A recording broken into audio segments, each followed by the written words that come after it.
Well, President Trump weighing the idea of imposing tariffs on steel and aluminum imports in the interest of national security. Come on in now. Majestic Steel USA is CEO and President Todd Leebow. Todd, your thoughts on this, because just to refresh the audience, last week President Trump had a 50-minute open meeting, bipartisan lawmakers, and he got pushback from a lot of Republicans who were suggesting this would be a bad idea. Yeah, thanks for having me, Charles. The steel industry has been awaiting a ruling for a long time. We think that the recommendation by Secretary Ross was a positive recommendation for the industry, and we're hoping that the president makes immediate action following the recommendation. Why? Why would this be in the interest of national security? Why would this be justified when a lot of economists and politicians on both sides of the aisle tell us it could trigger the kind of trade war that would have devastating impact on our economy? Yeah, I would say we've been in a trade war for quite a while. I've been in the domestic steel industry for over 10 years now, and I've watched steel plants shut down, jobs lost, and the government do nothing to protect it. I think that it's important that we have a strong domestic steel industry beyond what just goes into the defense industry. But without a domestic steel industry, you think about the impacts of infrastructure and not being able to fight a war with our own steel. Yeah, for me, I guess it sort of boils down to that your industry has been so carved out, hollowed out, and devastated. You don't have the kind of money to buy a voice in Washington, D.C., because to the average person, it seems like a no-brainer. Yeah, our steel companies need to come back.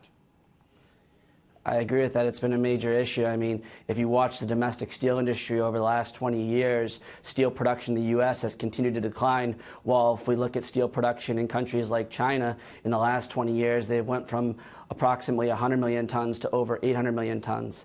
And the U.S. is still the strongest market and economy, so they feel like they could just ship their steel here, and we're not playing by the same rules. And so we need to even the playing field so the domestic steel industry, which has done a lot of reinvestment, can continue to survive and ideally thrive. You know, I was looking at the data on mining jobs, including coal and steel, and down 40% in the last decade. We were flat last year, up slightly, which was great.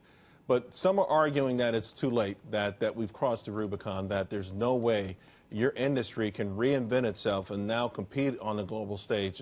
Are they wrong? Yeah, I disagree with that. I mean, if you look at steel making in the U.S. today, 60% of production is made with an electric arc furnace, which means that we recycle old cars, washers, dryers. And so from a reinvestment standpoint, a technology standpoint, the steel industry in the U.S. is the most efficient industry in the world compared to other steelmaking countries. And so the reason why the domestic steel industry isn't stronger has nothing to do with reinvestment or technology or innovation. It has to do with the fact that we're competing against an unfair marketplace where you look at countries like China, they're not competing in a market economy. Sure. And they're doing things where their government's subsidizing steel pricing to ship product here in the U.S., and we just can't let that be. Todd, on Friday, the publicly traded steel and aluminum stocks went through the roof, but they've been hit hard as well. Worst case scenario, if nothing happens, if this is just sort of, saber rattling on the part of the administration, but ultimately there's nothing done, what happens to your industry?